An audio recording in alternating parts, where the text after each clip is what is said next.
कैसे करें, मतलब एक छोटा सा एग्जांपल जिसमें बिन को डिफाइन करना, बिन को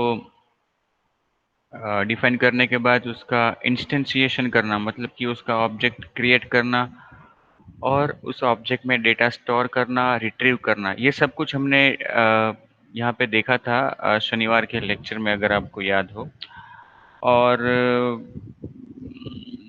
हाँ, हमने एक्चुअली जो बिन को यूज़ करने का एग्जांपल यहाँ पे मैंने आपको बताया, वो जेएसपी के संदर्भ में बताया। मतलब कि जेएसपी में से ही हमने बिन को बनाया भी, बिन का ऑब्जेक्ट बनाया, उसमें डेटा स्टोर भी किया और वहीं पे डिस्प्ले किया। मतलब जस्ट हमने चेक किया, मतलब कि वो जो सिंटेक्स हमने शनिवार को देखी कि भाई बिन को यूज़ कैसे करते हैं, उसमें डेटा कैसे स्टोर करते हैं, रिट्रीव कैसे करते हैं, तो उसको केवल हमने जस्ट चेक किया है, उसको जांचा कि वो कैसे काम करता है, ठीक है। बट रियल में तो क्या होता है, रियल में मैंने आपको बताया कि जब हम एमबीसी इम्प्लीमेंट करते हैं तो बिन एक्चुअली क्रिएट होता है सर्वलेट से।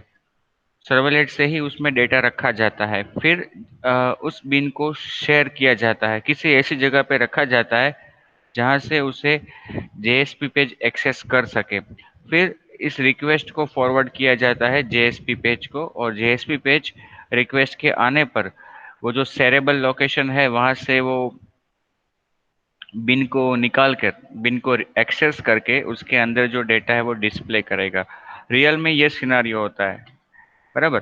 तो ये छोटा सा एग्जांपल देखो, यहाँ पे हमने जो देखा शनिवार को, हमने एक पैकेज के अंदर बिन को रखा है, बिन का नाम दिया माई बिन, केवल एक ही उसमें मेंबर रखा, इंस्टेंस मेंबर जिसको हम बोलते हैं। और यहाँ पे हम बिन के संदर्भ में इसको प्रॉपर्टी कहते हैं कि बिन की प्रॉपर्टी है मैसेज। और बिन की जितनी प्रॉपर्टी होती है ना, और उस हर प्रॉपर्टी के लिए हम दो दो मेथड्स डिफाइन करते हैं, गेटर एंड सेटर मेथड। और जो प्रॉपर्टी आपको रीड ओनली रखनी होती है तो उसकी केवल गेट मेथड ही हम डिफाइन करते हैं। तो यहाँ पे ये गेट और सेट मेथड, गेट मैसेज में से हम मैसेज को रिटर्न करेंगे और सेट मैसेज में हम मैसेज को सेट करेंगे, ठीक है।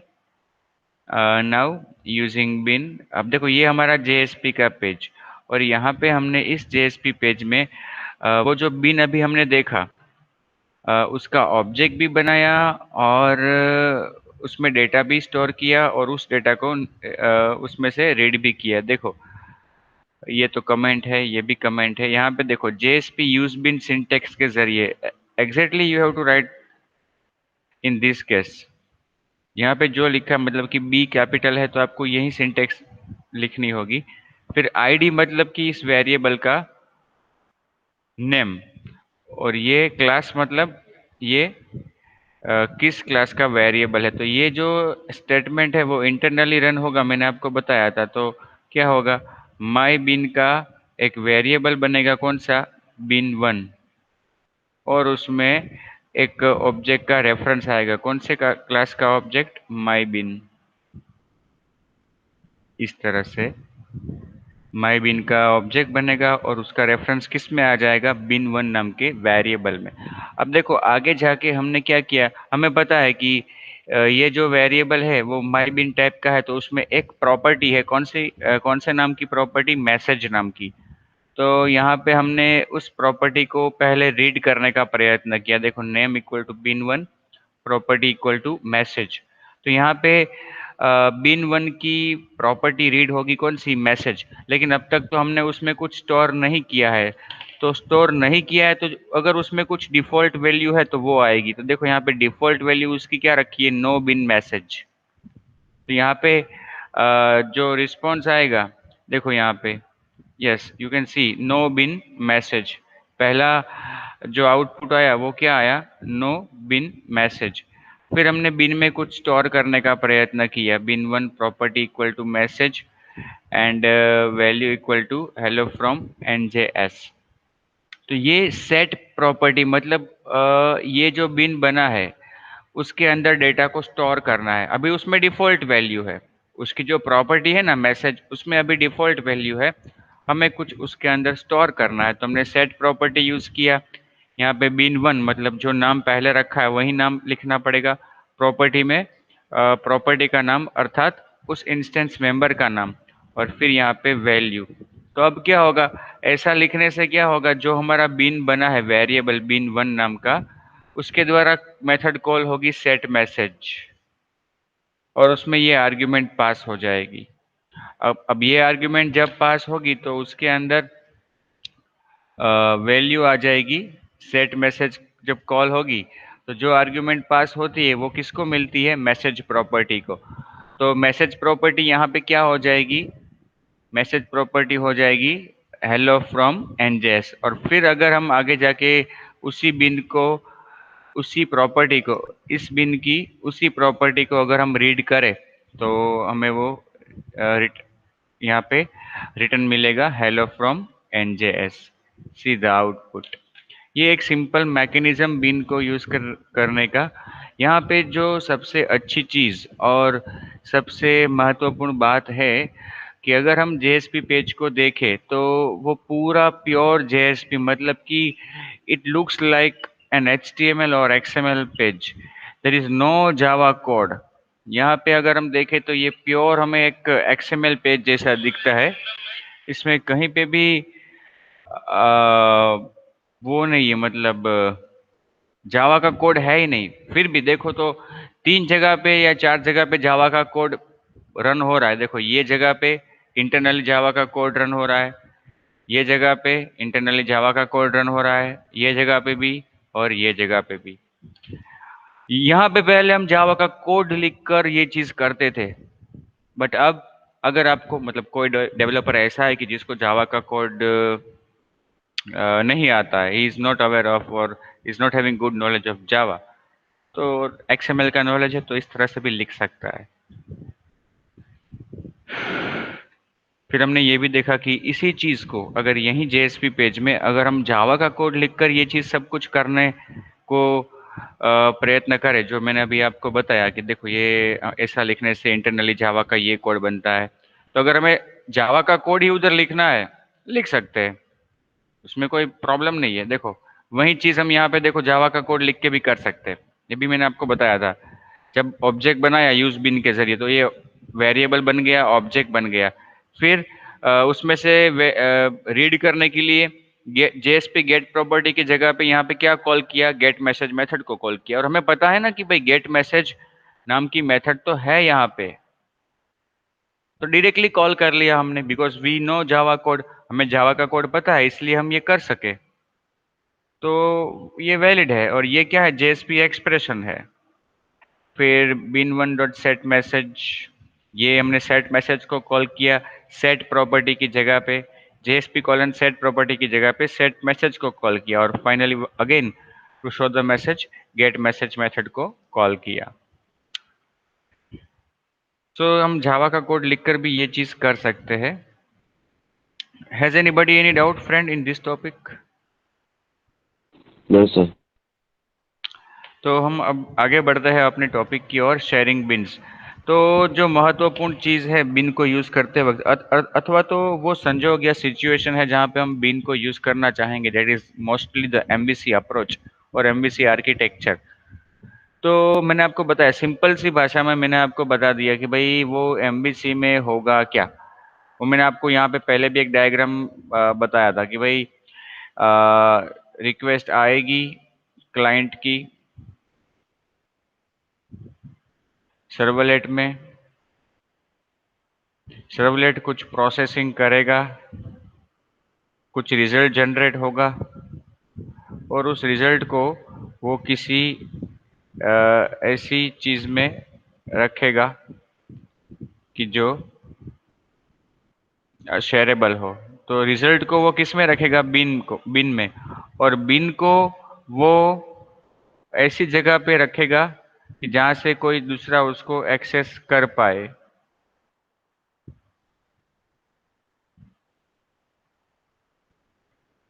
There are 4 places or 4 locations where this bin can be put, and the JSP page, आपका जो JSP पेज है वो इन जगह से बिन को निकाल कर प्रेजेंट करेगा रिजल्ट क्लाइंट के सामने। एक्चुअली बिन को निकाल कर मतलब बिन के अंदर जो डेटा होगा उसको JSP पेज निकालेगा। लेकिन बिन उसे प्राप्त होना चाहिए, बिन वो एक्सेस कर सकना चाहिए, तो कर सकेगा क्योंकि सर्वलेट ने बिन को इन्हीं किसी जगह पे शेयर किया है, रख दिया है कि जो शेयरेबल है। अब कैसे शेयर करना है, कहाँ तक शेयर करना है, इस पे आधार रखता है कि हम इन चार में से कौन सी जगह पे अपना बिन रखें। ठीक है, तो जहां पे भी हम बिन रखते हैं उसके अनुसार जेएसपी पेज उसको रीड करके फिर क्लाइंट को रिजल्ट प्रेजेंट करेगा या रिस्पॉन्स प्रेजेंट करेगा। तो अब हम जो बात करने जा रहे हैं वो शेयरिंग बिन्स की, कि बिन को शेयर कैसे करें। The bin that we have defined and used in the previous section becomes part of JSP service method, but it is not the only location। अभी जो एग्जांपल हमने देखा शनिवार वाला जो आज रिपीट किया, उसमें जो बिन बना वो कहाँ पे बना होगा। बिन को बनाने का कोड हमने जेएसपी पेज में लिखा, तो जेएसपी पेज में हमने बिन को बनाने का कोड जेएसपी यूज प्रॉपर्टी द्वारा, यूज बिन द्वारा लिखा है। तो वो कोड कहाँ पे जाएगा, वो कोड जेएसपी सर्विस मेथड के अंदर जाएगा। तो जेएसपी सर्विस मेथड के अंदर अगर वो कोड जाता है उसका मतलब कि बिन बनेगा कहाँ पे, जेएसपी सर्विस मेथड के अंदर। अगर बिन बनता है जेएसपी सर्विस मेथड के अंदर तो उसके बाहर तो वो एक्सेसिबल नहीं होगा। That is, we can also store a bin to be stored at one of the four different locations depending on the value of the scope attribute।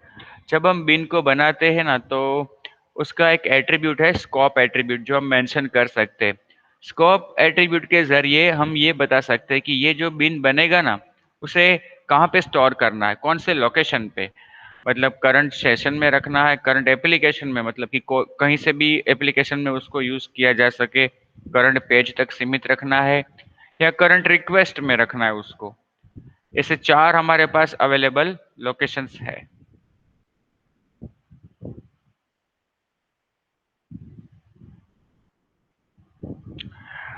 In general, a bin can be stored in current servlet, that is current page। servlet यहाँ पे इसलिए लिखा है दोस्तों क्योंकि JSP page के translation से servlet बनने वाली है, इसलिए यहाँ पे करंट सर्वलेट ऐसा शब्द यूज किया है, करंट JSP ऐसा नहीं लिखा।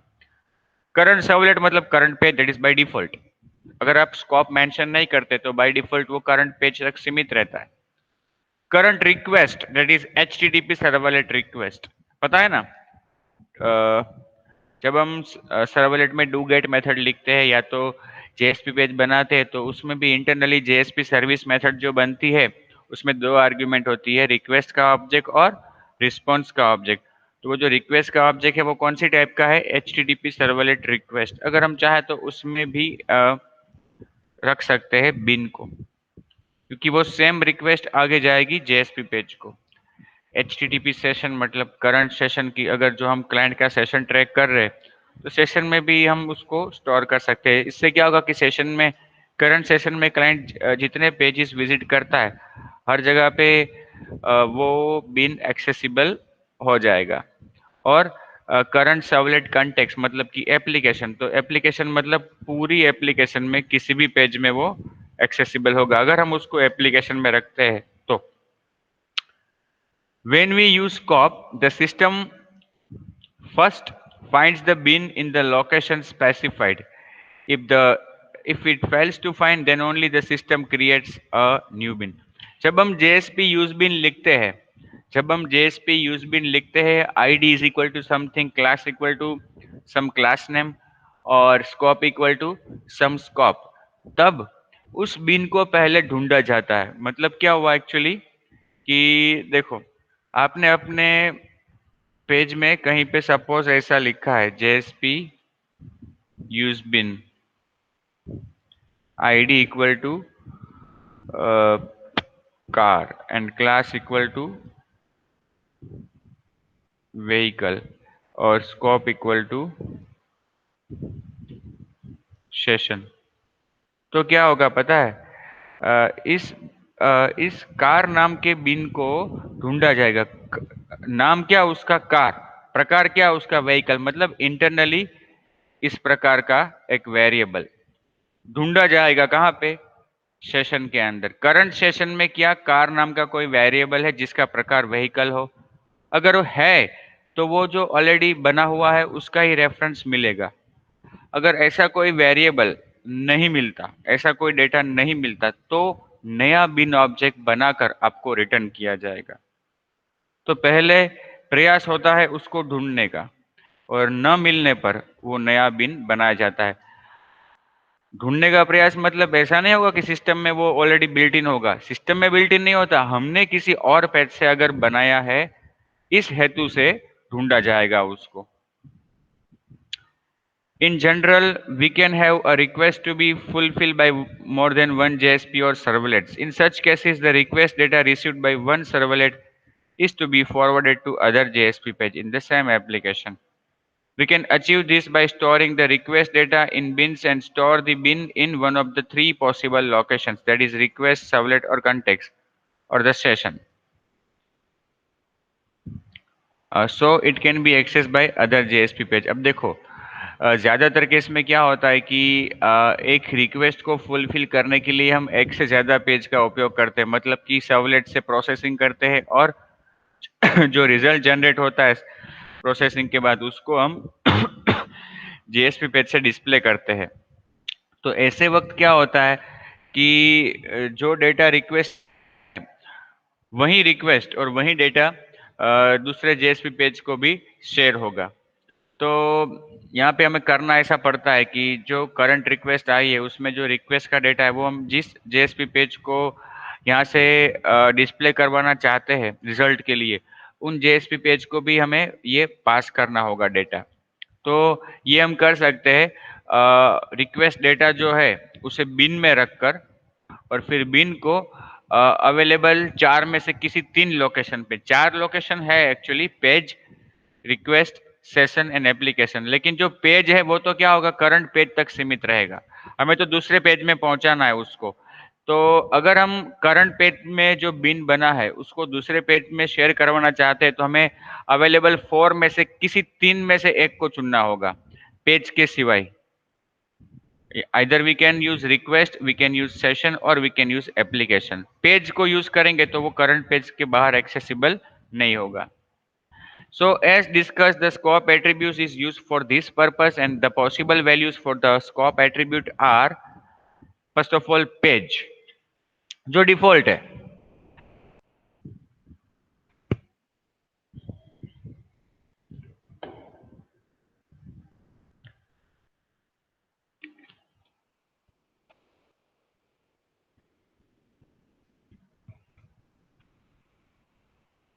पेज है जो, वो डिफॉल्ट है, it is the default scope. This scope indicates that in addition to bound to a local variable, the bin object is placed in page context object, that is object which hold reference of the current page in JSP, which can be accessed by current servlet by calling the get attribute method of page context. अब देखो, अगर हम इस scope का use करते हैं तो बिन को कहाँ पे रखा जाएगा, पेज कंटेक्स्ट में, और पेज कंटेक्स्ट होता है ना, वो हर पेज का अलग अलग होता है। समझ लो दिस जैसा काम करता है, दिस वेरिएबल जो है, दिस रेफरेंस वेरिएबल, उसमें क्या होता है, करंट ऑब्जेक्ट का रेफरेंस होता है ना, उसी तरह से ये दिस हर ऑब्जेक्ट के लिए अलग अलग होता है। उसी तरह से ये पेज कंटेक्स्ट जो है ना, वो हर पेज के लिए अलग अलग होता है। तो अगर किसी एक पेज में वो वेरिएबल बना है या किसी एक पेज में पेज कंटेक्स्ट में कुछ स्टोर किया है तो दूसरे पेज में वो अवेलेबल नहीं होता।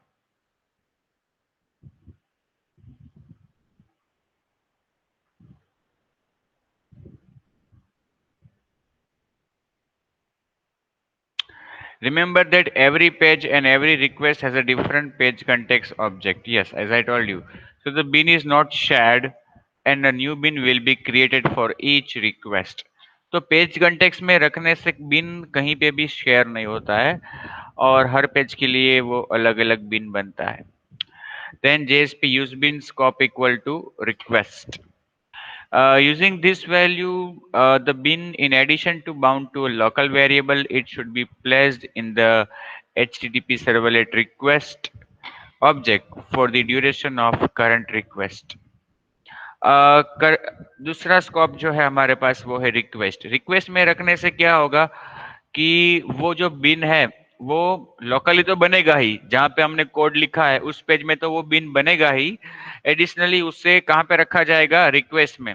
तो जहां जहां पे हम ये रिक्वेस्ट को फॉरवर्ड करेंगे हर जगह पे ये बिन पहुंचेगा। अदरवाइज जहां जहां हम इस रिक्वेस्ट को फॉरवर्ड करते हैं वहां पे ये बिन उपलब्ध हो जाएगा।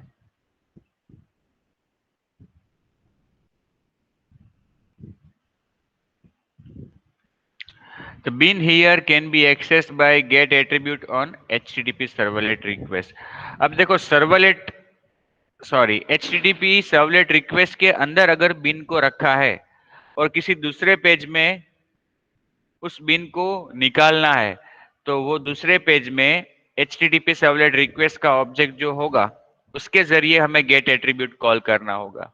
अभी जो पहला केस था पेज कंटेक्स्ट वाला, उसमें क्या बताया हमें, उसमें हमें ये बताया गया कि देखो अगर आप पेज के अंदर रखते हो, पेज के अंदर अगर आप बिन को रखते हो तो उसे एक्सेस करने के लिए डायरेक्टली आपको कॉल करना है गेट एट्रीब्यूट मेथड। देखो यहाँ पे नीचे लिखा हुआ है, which can be access by current servlet by calling get attribute. Servlet के अंदर डायरेक्टली आप कॉल करोगे गेट एट्रीब्यूट तो वो पेज के द्वारा ही कॉल होगी, है ना। इसलिए आगे कोई ऑब्जेक्ट लगाने की जरूरत नहीं है, डायरेक्टली आप get attribute method of page context वहां पे यूज कर सकते हो।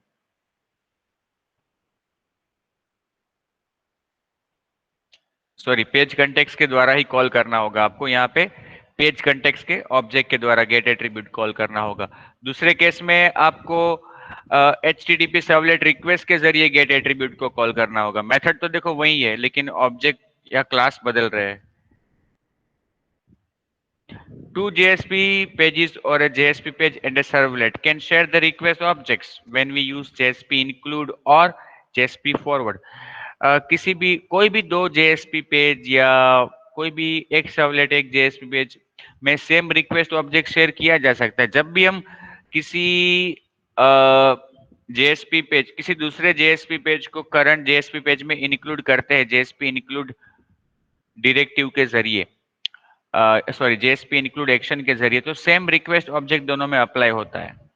उसी तरह से अगर हम जेएसपी फॉरवर्ड का यूज करते हैं, किसी करंट पेज में जो रिक्वेस्ट आई है उसे किसी और पेज में रिडायरेक्ट करने के लिए फॉरवर्ड करते हैं तो भी सेम रिक्वेस्ट ऑब्जेक्ट दोनों में शेयर होगा।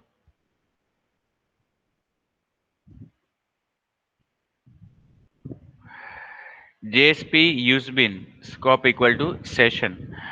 Using this value, the bin in addition to bound to a local variable, it will be stored in HTTP session object, which is associated with the current request। अब आई हुई request मतलब current request के साथ जो session हमारा जुड़ा हुआ है, मतलब क्लाइंट का जो सेशन जुड़ा हुआ है जो हमने ट्रैक किया है, उसमें भी हम डेटा को मतलब बिन को रख सकते हैं। अगर हम बिन को उस करंट सेशन में रखना चाहते हैं जिससे वो कहीं पे भी करंट सेशन जहाँ पे अप्लाई होता है क्लाइंट का, वो किसी भी पेज में हम निकाल सकते हैं, रीड कर सकते हैं बिन को। तो ऐसा करने के लिए हमें जो स्कोप देना है वो क्या है, सेशन देना है।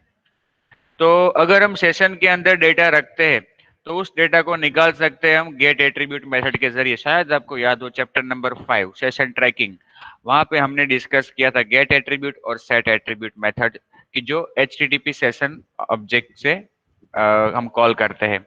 उसी तरह पे अगर हमने सेशन स्कोप में डेटा को रखा है, बिन को रखा है, तो उस बिन को हम रीड कर सकते हैं गेट एट्रीब्यूट मेथड के जरिए कि जो HTTP सेशन को बिलोंग करती है। अगेन देखो तो आप मेथड तो वही है, नाम उसका वही, लेकिन ऑब्जेक्ट बदल गया। पहले पेज कंटेक्स्ट, दूसरे केस में HTTP सर्वलेट रिक्वेस्ट, अब ये तीसरे केस में HTTP session object.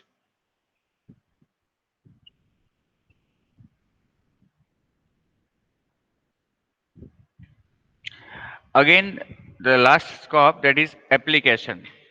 Using this value, the bin, in addition to bound to a local variable, it will be stored in servlet context object available through application variable in JSP or a call to get servlet context। जब हम application scope use करते हैं तो वो बिन कहाँ पे store होगा, वो बिन स्टोर होगा करंट सर्वलेट कंटेक्स्ट में, कि जिसको हम रिट्रीव कर सकते हैं सर्वलेट कंटेक्स्ट के ऑब्जेक्ट के जरिए, या तो हम कॉल कर सकते हैं method gate servlet context. An object of servlet context is shared by all the JSP and servlets in the current web application. देखो ये महत्वपूर्ण बात कि अगर आप ऐसा करना चाहते हो कि बिन को एप्लीकेशन वाइड शेयर करना चाहते हो, मतलब आपकी एप्लीकेशन में जितने भी जेएसपी या सर्वलेट्स है, कहीं पे भी आप इस बिन को रीड कर सको, ऐसा करना है तो उस बिन को आपको रखना चाहिए, शेयर करना चाहिए। कहाँ पे? एप्लीकेशन में, जिससे वो करंट एप्लीकेशन में कहीं से भी यूज हो सके।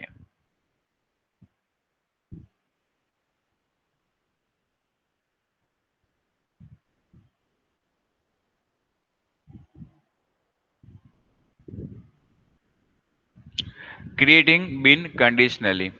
While sharing bins, it is convenient to create a new bin if it does not already exist.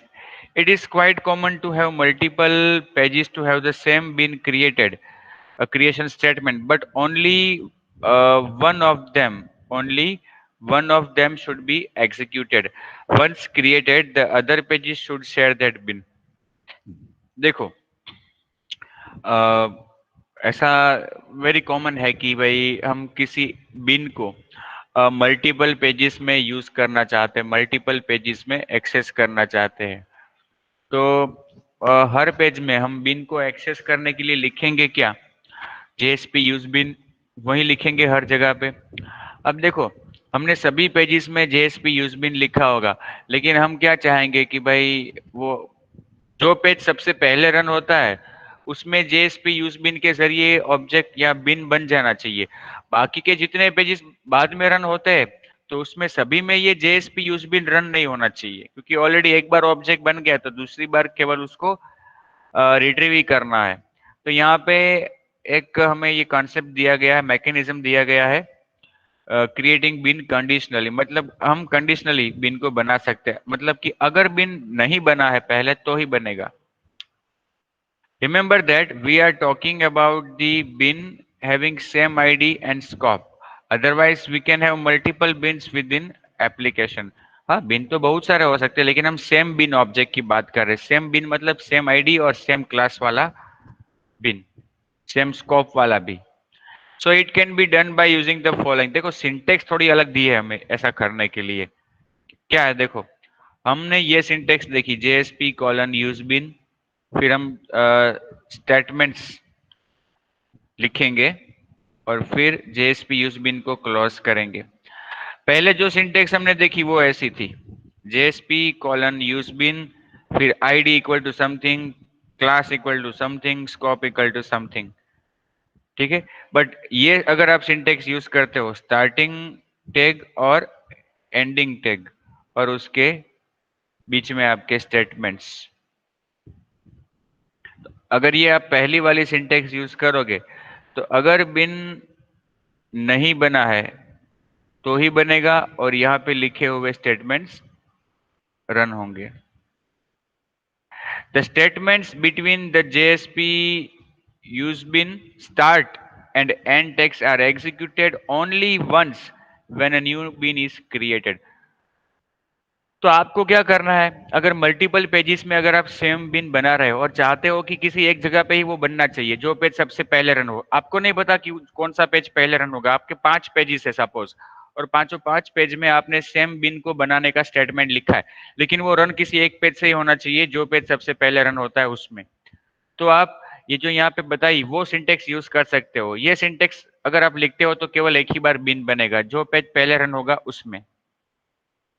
The bin is created with the default constructor, so to set the value of bin property, we would frequently use JSP set property.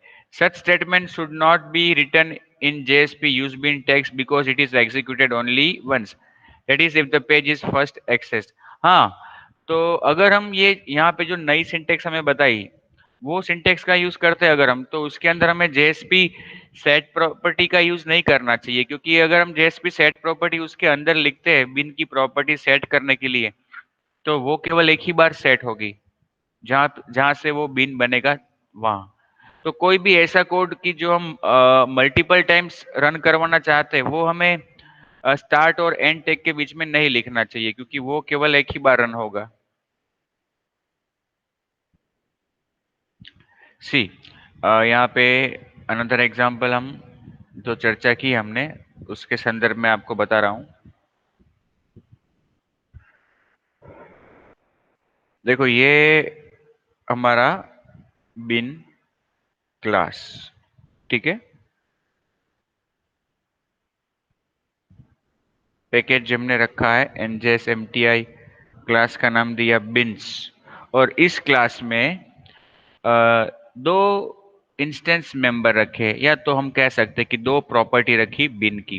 पहली property string type की है जिसका नाम है first page, और दूसरी property integer type की है जिसका नाम है एक्सेस काउंट, और इनिशियल वैल्यू भी क्या दी उसको, 1। तो हमने बिन को दो प्रॉपर्टी दी, एक स्ट्रिंग टाइप की और एक इंटीजर टाइप की। अब देखो दो प्रॉपर्टी है तो दोनों के लिए गेटर और सेटर मेथड लिखनी पड़ेगी। ये गेट फर्स्ट पेज जिसमें से रिटर्न करेंगे स्ट्रिंग, तो रिटर्न क्या करेंगे उसमें से फर्स्ट पेज वेरिएबल की वैल्यू। फिर दूसरी मेथड सेट फर्स्ट पेज जिसमें से रिटर्न करेंगे हम स्ट्रिंग की जो फर्स्ट पेज में, जिसमें हम पास करेंगे स्ट्रिंग की जो स्टोर होगी फर्स्ट पेज में। तो ये थी सेटर मेथड और ये थी गेटर मेथड, किसके लिए, फर्स्ट पेज के लिए। उसी तरह से जो दूसरा वेरिएबल है एक्सेस काउंट, उसके लिए getter method get access count जिसमें से रिटर्न करेंगे एक्सेस काउंट, और setter method set access count जहां पे पास करेंगे काउंट जो असाइन करेंगे एक्सेस काउंट को।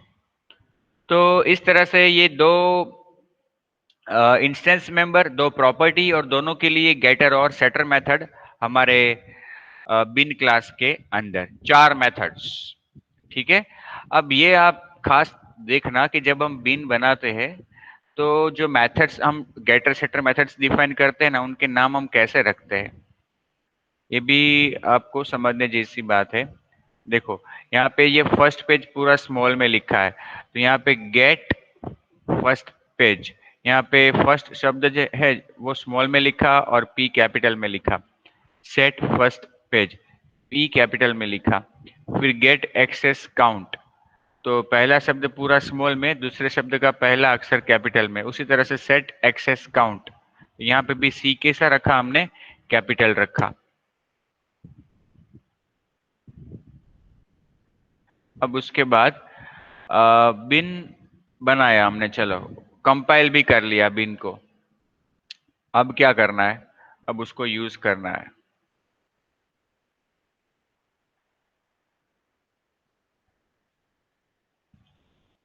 बिन डेमो डॉट जेएसपी।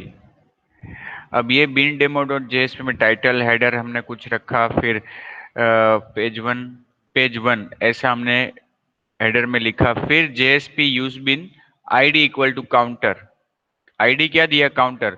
कौन से क्लास का बिन बना रहे हैं यहाँ पे हम, बिन्स क्लास का। स्कोप क्या दिया उसको, एप्लीकेशन, मतलब हमारी एप्लीकेशन में किसी भी पेज में वो एक्सेस हो सकता है।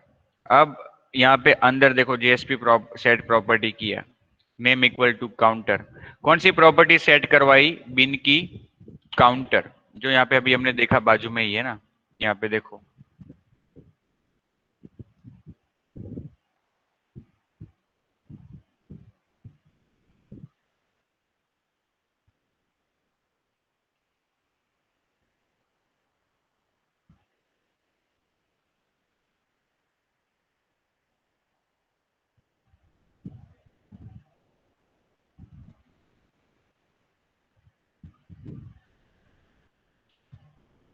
देखो काउंटर नाम का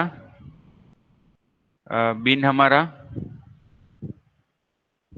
जो हमने यहाँ पे बनाया काउंटर नाम का, और फिर उसकी प्रॉपर्टी, कौन सी प्रॉपर्टी, फर्स्ट पेज।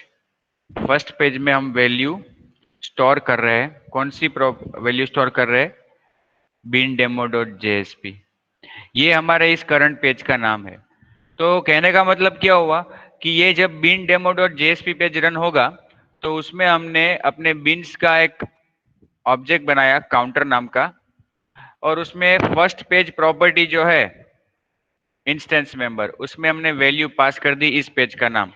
मतलब कौन सा पेज फर्स्ट में रन हुआ, कौन सा पेज फर्स्ट में रन हुआ वो बताने के लिए वो स्टोर कर दिया हमने बिन के अंदर, करंट पेज का नाम।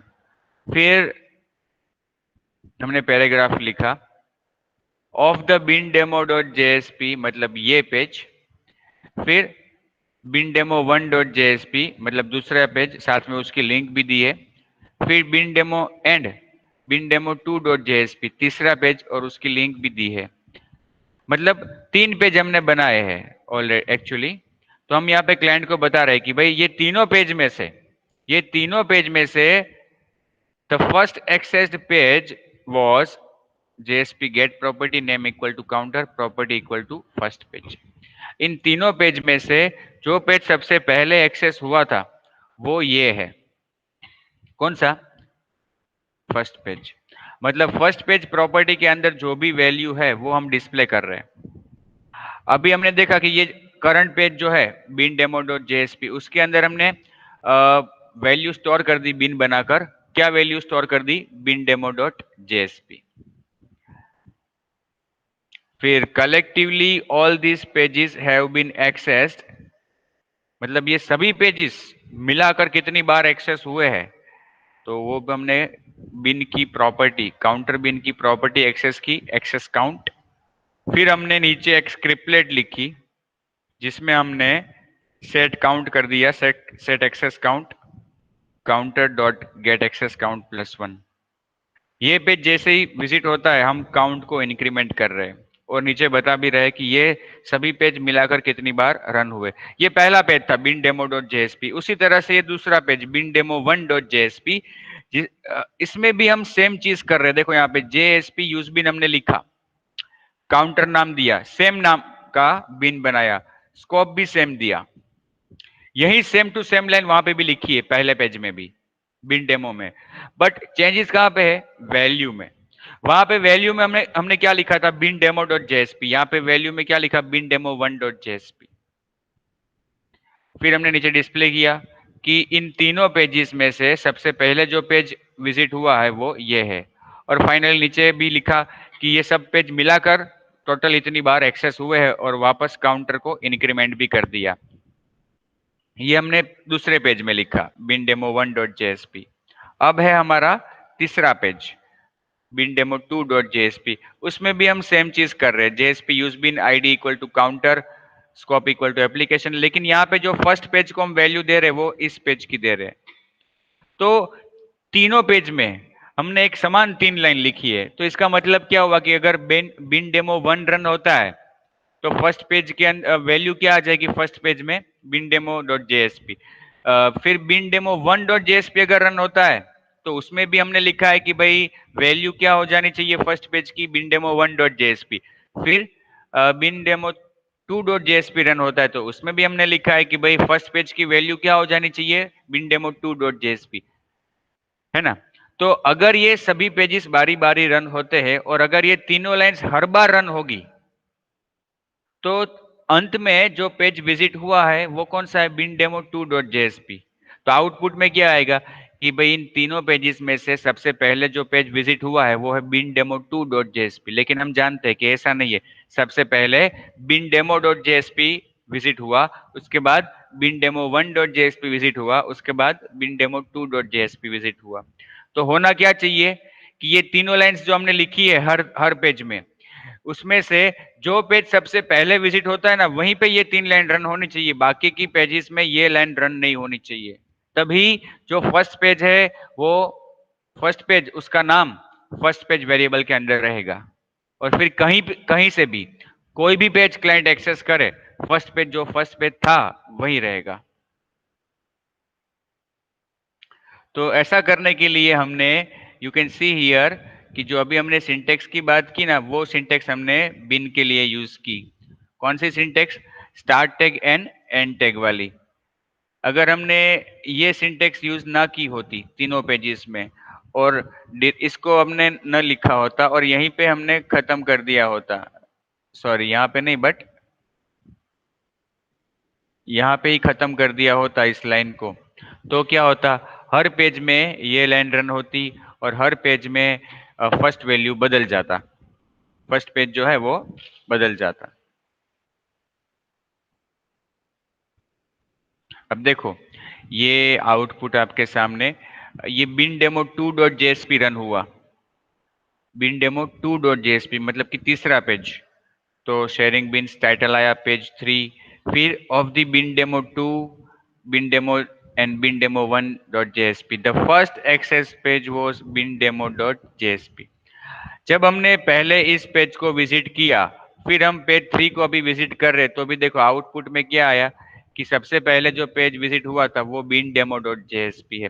अगर हम बिन डेमो 1.jsp को रन करें तो भी आउटपुट में तो वही आएगा कि इन तीनों पेज में से जो पेज सबसे पहले विजिट हुआ था वो कौन सा है, बिन डेमो डॉट जेएसपी। अगर हमने बिन डेमो डॉट जेएसपी को पहले रन करवाया तो तीनों पेज में लिखा हुआ आएगा कि बिन डेमो डॉट जेएसपी सबसे पहले विजिट हुआ है। और फिर देखो हर बार ये इंक्रीमेंट हो रहा है, काउंट एक्सेस काउंट जो है वो हर बार हम इंक्रीमेंट कर रहे हैं, तो वो इंक्रीमेंट होकर मिल रहा है वहां पे।